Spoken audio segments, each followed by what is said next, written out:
changes. Wake up in the morning and I ask myself, is life worth living? Should I blast myself? I'm tired of being poor and even worse, I'm black. My stomach hurts, so I'm looking for a purse to snatch. Cops give a damn about a kid.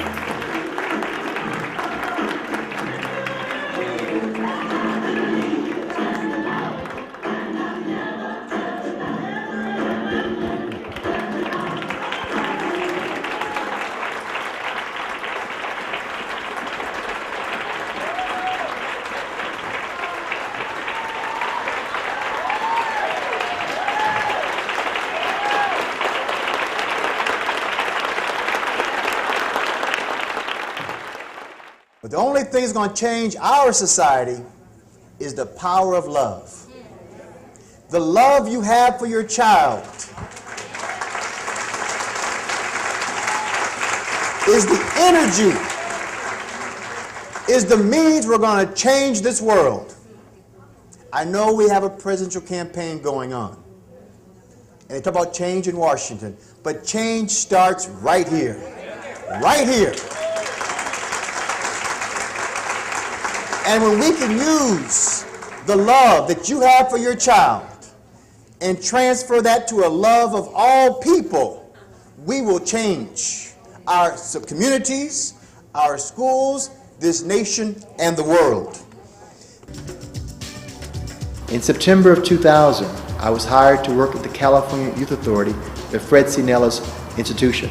We think that we're just junk, but we haven't figured out who we really are and what our purpose is. Whether you're in jail or working a job. There's those that are not locked up but hate their work, and it's like a jail because they go to work, they go home, they go to work, they go home, and they can't wait for the weekend when they have to go to that place called work.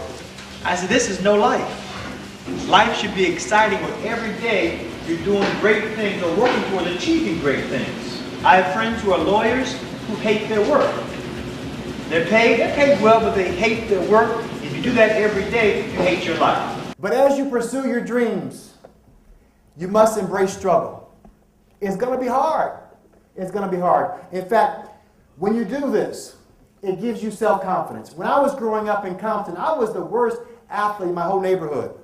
When the boys played sports, they wouldn't let me play. When the girls played, they made me keep score. But I decided one night, I said, you know what? I'm going to choose basketball. And I'm going to practice and practice and practice some more until I could beat those girls. When my friends were watching TV, I was practicing. They went to the movies, I was practicing. I had a friend's father said, Daniel, meet me at the San Pedro YMCA at 5 o'clock in the morning and I'll train you. I was there waking up at 4 o'clock in the morning because I had a dream of being a basketball star. My last 2 years at Chaddock, we ended up winning about 60 games and only losing 3 and winning the Southern California Championship for small schools. I went on from Chaddock to play at Columbia University, where my first game in college was at Syracuse before 26,000 fans. The point is not because I'm tall, it's because I practiced, and I practiced, and I practiced, I embraced struggle. There's always in my mind, going to Africa from 4th grade. When I got to college, I got involved in something called the anti-apartheid movement. I started an organization at Columbia University to take out $55 million out of South Africa because of their racist government called apartheid. So I took action in college and moved beyond basketball to being a political organizer. Columbia took the money out after our campaign. And that experience allowed me, when I finished college, to get a grant, free money, to go to the country of Zimbabwe and study youth development.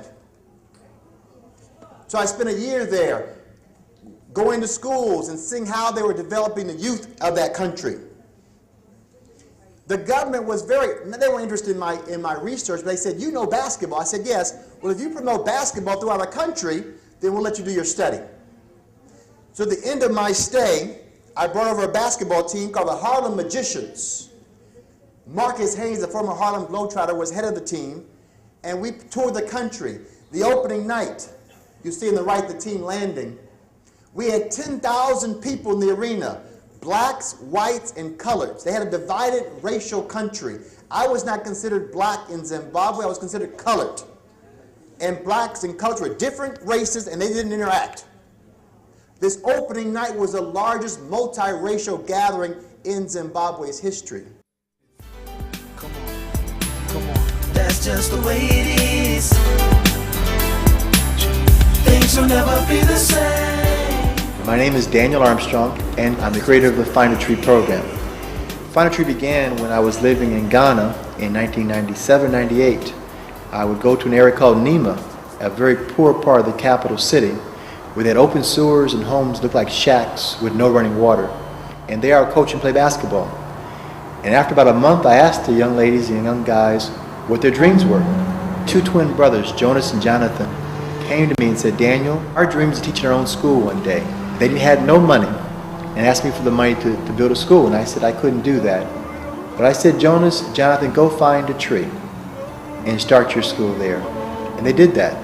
They found a tree and began teaching 25 young people math and reading, literally under a tree. Soon they had 100 students coming to their school under the tree. Seeing that success, a businessman in the community then gave them a brand new building for a school. And that story showed me the power of faith in action. First, you must have a dream, and then be willing to start under a tree if that's all you have. Another student I had, she was a 10th grader at Hamilton High School, Andrea Vaughn. She went home and told her mother, I want to go to Africa, Mother. Her mother said, well, how much money do you have, Andrea? Andrea said, $25. Her own mother said, baby, you can't do that. But 10 months later, she was there. Tonight, go home and list 20 of your talents and your interests. A talent could be, I'm good at fixing computers. I'm good at volleyball. I'm a good friend. I'm good at beating my little brother up. Whatever it may be, write that down. And then what are you passionate about? What are your interests? You may say, I want to go to the moon. Every astronaut who ever traveled in space had that thought one day, I want to do that. And that thought got them on the path towards that dream. My mother would plan very elaborate birthday parties for me and my brothers and sisters. I mean, if we wanted Mickey Mouse, she had a Mickey Mouse cake. She had the house decorated. She had any food we wanted, and all our friends could come over. I mean, very elaborate birthday parties. My birthday is January 4th. Report cards come out a few days before. Once again, my grades went down one year, and my father called me in and looked at my report card and said, son, there'll be no birthday party for you this year. Now, I was kind of clever. I said, but Dad, you know, the invitations are out. We got the, food's been ordered and decorations are here. He said, oh no, we're going to have the party. Just that you will not be attending.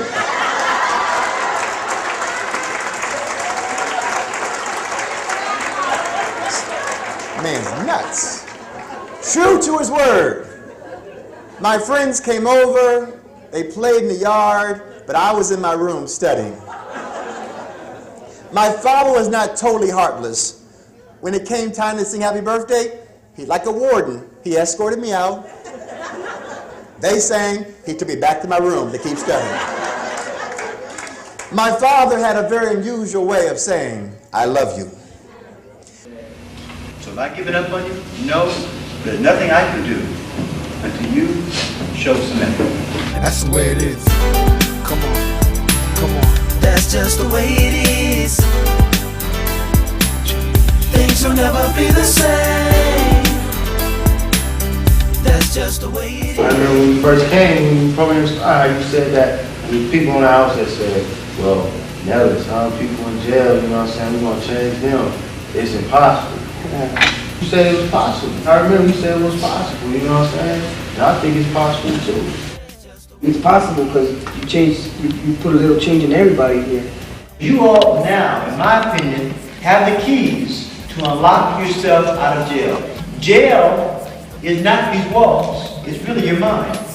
Take the evil out the people, they'll be acting right. Cause both black and white and smoke a crack tonight. And the only time we chill is when we kill each other. It takes skill to be real time to heal. I want to say that I give you more credit than I give you my dad, because I don't know if you were going to come back or not, but the point is that you came back, and you know, my dad never came back to my mom, so I never knew him, so I want to know I got more respect for you and love than I do for my dad.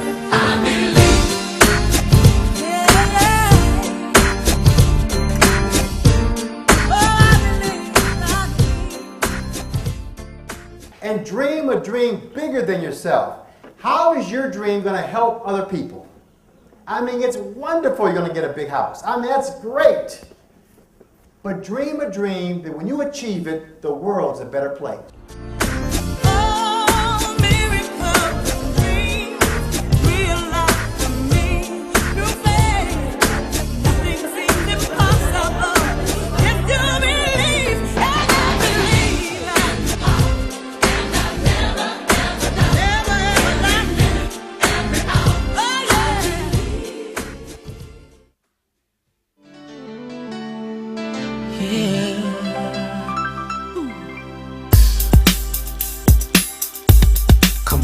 I see no changes. Wake up in the morning and I ask myself, is life worth living? Should I blast myself?